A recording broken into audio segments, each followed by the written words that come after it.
Okay, we're going to cook my lamb jalfrezi, my personal favourite because it's really nice and hot and spicy. So hopefully you've got your pan on getting nice and hot. We just need to add in a nice knob of butter, like that, into the pan and get that melting alongside about a teaspoon of oil. There we go. Just swirl this around the pan.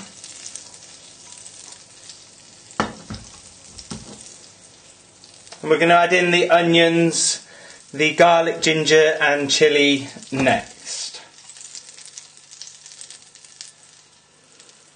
There we go.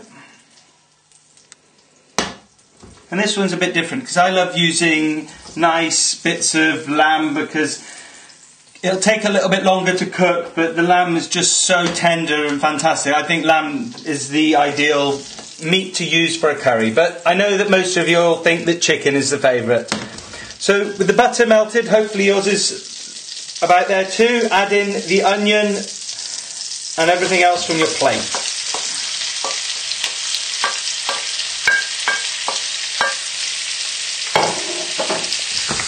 Give it a good stir together to break up the grated ginger and get everything nice and coated with the oil.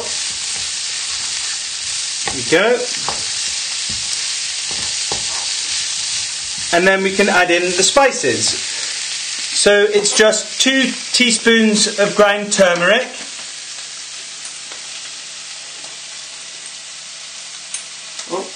If you ever find, like just happened there, that the spice won't pour out the jar, just use the back of the teaspoon just to give it a good prod down together.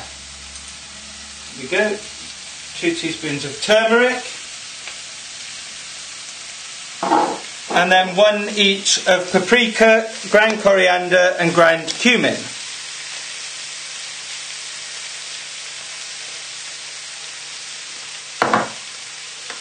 Get these out of the way. So ground coriander. And then lastly the ground cumin, and keep that out because we're going to put a bit of that onto the lamb as we sear it. There we go. So give the spices a good stir into the onions, get everything mixed together. And then we can turn the heat down to medium and turn the heat on full for your other pan to sear the lamb. I'm actually going to change the pans around just so that you can see what I'm doing. Okay. And whilst the onions soften, we don't need to do too much to them.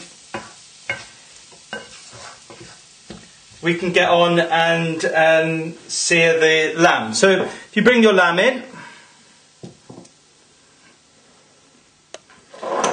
then all we need to do is add a pinch of salt,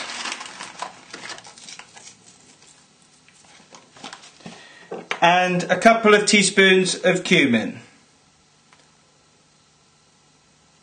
There we go. And now we just need to get our hands mucky and just lightly dust it together. Just mix it round with your hands. There we go. And you can enjoy the relative quiet before we start searing these. There we go. Now you can just go and give your hands a little wash.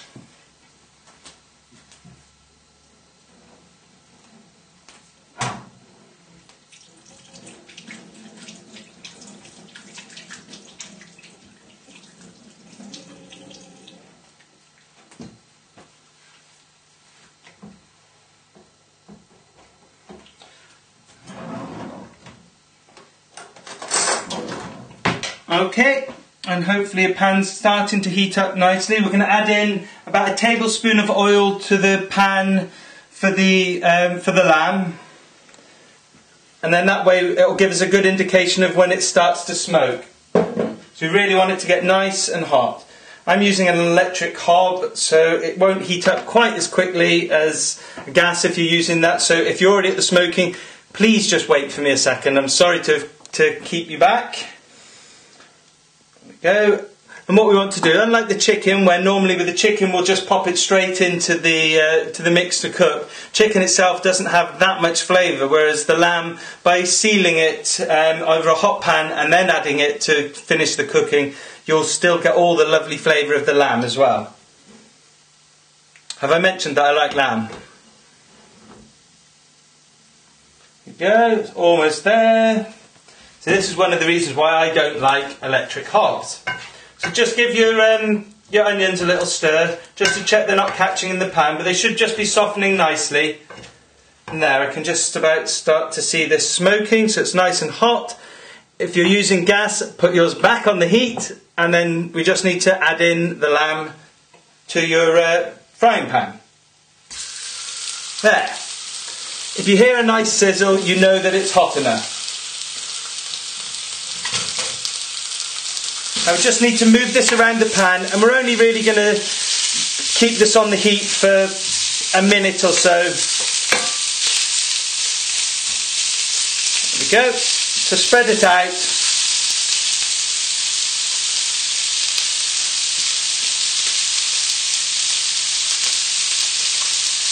And then we'll just go round turning it all in a second.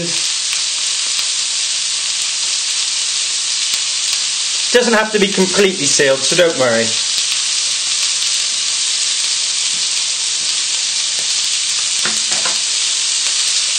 Okay, so just go around the pan, just roughly turning all the pieces, just to that the uncooked side just faces the heat. You'll also be sealing in that lovely flavour of the ground cumin. There we go.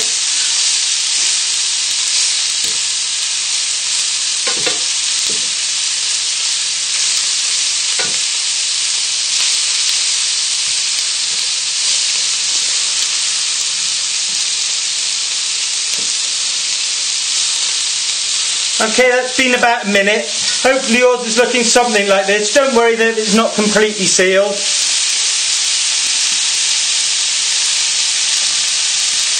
And I'm going to swap the pans back and turn the heat off on your lamb, because you can leave that in the pan, but that's all done now. And then you want to turn the heat up for your onions nice and high now, and we can just add in the tomato puree and the chopped tomatoes. So 1 tablespoon of tomato puree. And give it a stir.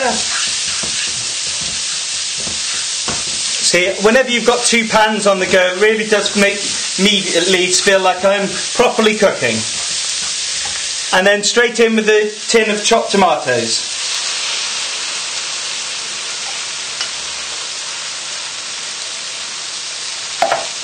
Give this a good stir together, and then we're going to measure out 400 millilitres of your water, which should have been boiled recently from the kettle.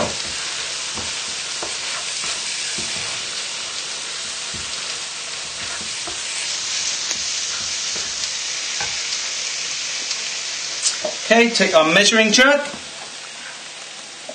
So 400 millilitres of water.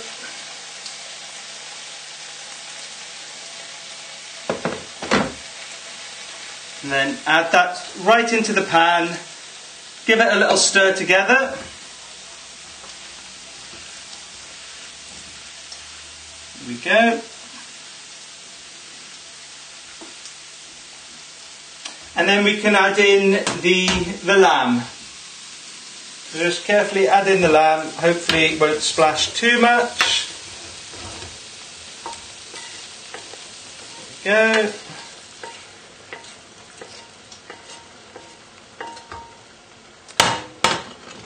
And then give this a stir, and now you just want to bring it back up to the boil and then very gently simmer it for an hour, because we need an hour so that the nice fatty lamb has a chance to break down and become melt in your mouth tender. So just a gentle simmer for an hour. And then when you come back, just have your chopped coriander ready with your lemon and your fresh chopped chilli to add in at the end, and it will be all done.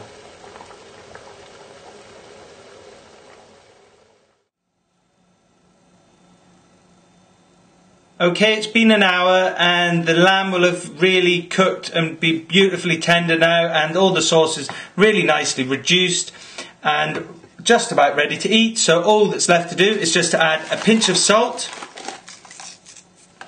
then the chopped coriander and the sliced fresh chilli, and a squeeze of lemon. So just adding in the coriander and the chilli, just stir that in.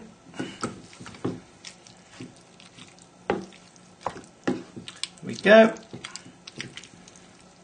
and then just a nice squeeze of lemon.